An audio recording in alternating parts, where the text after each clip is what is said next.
morning, everybody. How is everyone doing, man? First and foremost, thank you guys so much for killing the views on the previous video. As I mentioned in the previous video, I was gonna show you guys how the air suspension works, what the setup is, and all of that in this video right here. It's a little bit bright. Tone this down a bit, tone this down a bit. That's what this video is gonna be. It's not really gonna be like a vlog, but for anybody that's curious on this air suspension, hopefully this video answers all of your questions.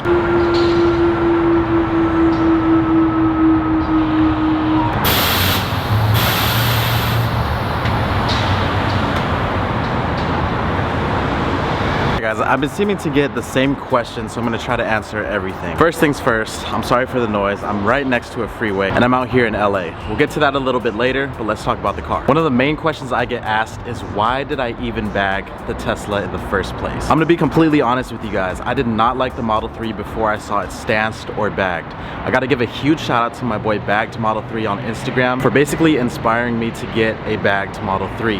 His build is super clean, and if you guys wanna show him love, I'll leave his link down below in the description. For those of you guys that are new on this channel, I live in the Bay Area and we have as many Teslas as Texas has pickup trucks. So we have so many Teslas out here, and most of the Teslas look exactly the same. People don't really buy them to mod them, they just buy them as commuter cars. I think it's because the car is so new that people don't realize that this car actually looks very good after you stance it, modify it, and do your own thing to it. I'm slowly starting to see people put coils on this thing, put wheels on it, wrap it, just so people can differentiate their car from somebody else's car. In terms of functionality, I feel like air suspension is the best way to go, especially for a Tesla Model 3. When you go with coils and you want to slam the car, I honestly don't feel like it's going to be a very convenient car to drive. Keep in mind, we do have a very expensive battery at the bottom of the car. Now, if you drive extremely slam like a lot of people do in the culture, and you smack that battery somewhere where it's not supposed to be smacked, a lot of issues can occur. So that's why I went with air. It allows me the ability to raise the car and lower the car whenever I need to, and it's just more convenient in the long run. Now, the second question I get asked a lot is what system did I go with? For the management system, we went with Accuair's VT E-level management. I've had bags before, and what I learned is that you can't skip on the quality of the management, and you can't skip out on the quality of the struts that you're running. Whenever you do, you're more likely to run into issues in the future. We have a 3-gallon tank. The 5-gallon is a little bit too large for the front setup. We're still waiting on some of the fittings to hide these wires. That's why they're there. It's a temporary setup. Everything's gonna look very clean and you're not gonna be able to see the wires in the future. And for the struts, we went with universal air. I'm gonna be honest with you guys. All of these suspension components were not cheap at all. A lot of people don't like to talk about the cost of how much air suspension is and all of that, but I just wanna be real with you guys. If you're thinking about the struts, they're about $2,500 before tax, as well as the management system, which is about the right range when you're looking at air suspension. So before tax and everything, this is about $5K to do to your car. And keep in mind, you have to factor in taxes as well as installation costs if you guys want to go to a shop to do the installation. One of my favorite things to watch on YouTube is people actually just playing with the switches with their air suspension. The entire air suspension is controlled by this E-level switch right here by Accuair. So when I press on the brakes, the remote turns on. You can program each number on the left of the remote to each ride height that you want. The way that I have it set up is 3 is for like super monster truck mode.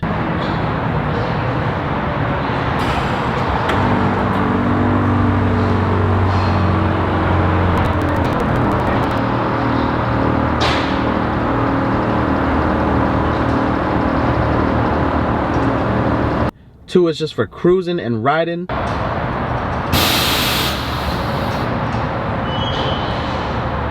And number 1 is the stunt mode.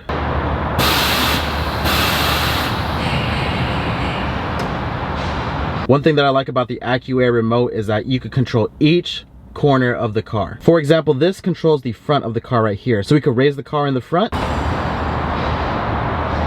We could raise the right side only. We could raise the left side only, lower the right side only, lower the left side, or just lower both of them at the same time.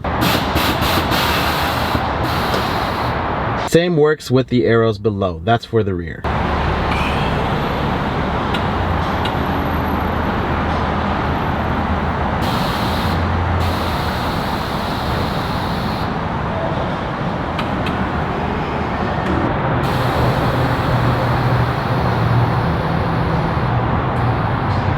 So I just tilted the car. I aired out the rear left, and I left the, let's see, I think I left the front aired up.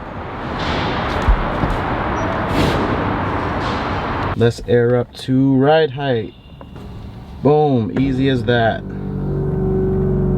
So I'm sure you guys can hear that humming noise. What that humming noise is the two compressors that are filling the tank with air. Whenever air transfers from that tank to the bag setup, what happens is it has to refill it so that it's ready to go next time. Let's say you need to hit the switch again real quick. It wants to make sure that there's air in there ready to go. If you guys missed out on the last video, I showed you where that is installed, and that's actually on the underside of the vehicle under the plates. So we did a hidden setup with that one. And yeah, man, that's pretty much the air suspension setup that we got going on right now. Last thing I wanted to end this video off on is the ride quality of this. So before, I used to have, I think, D2 bags on my Lexus IS 250. Back then, I'm gonna be honest with you guys, I didn't have a lot of money, so I kind of went with the cheaper route. And what happened with that is I blew out the front bags, I blew out the rear. The management had so many issues, and I just want to say, if you guys are ever looking into air suspension, please, please, please, just spend the money for the quality parts, because the likelihood of running into issues is a lot lower than spending money on cheaper parts that you're gonna have to replace, and it's going to be the same cost as just doing it right the first time. I'm super impressed with the setup. The Accuair and the universal air combo just works perfectly.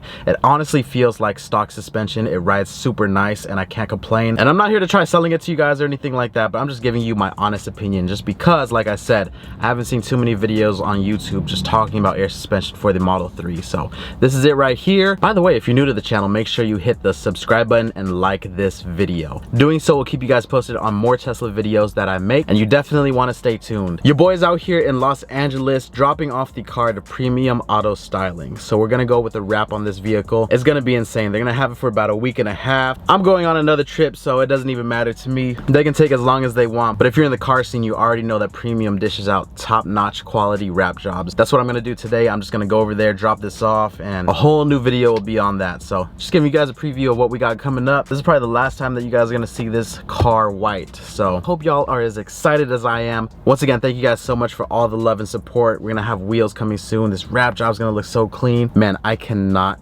wait. See you guys very soon for the next video. It's your boy, Sneakerhead in the Bay. I'm out. Peace.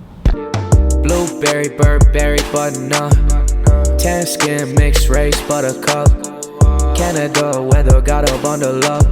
I'm tryna work, she hit my phone, she wanna, whoa.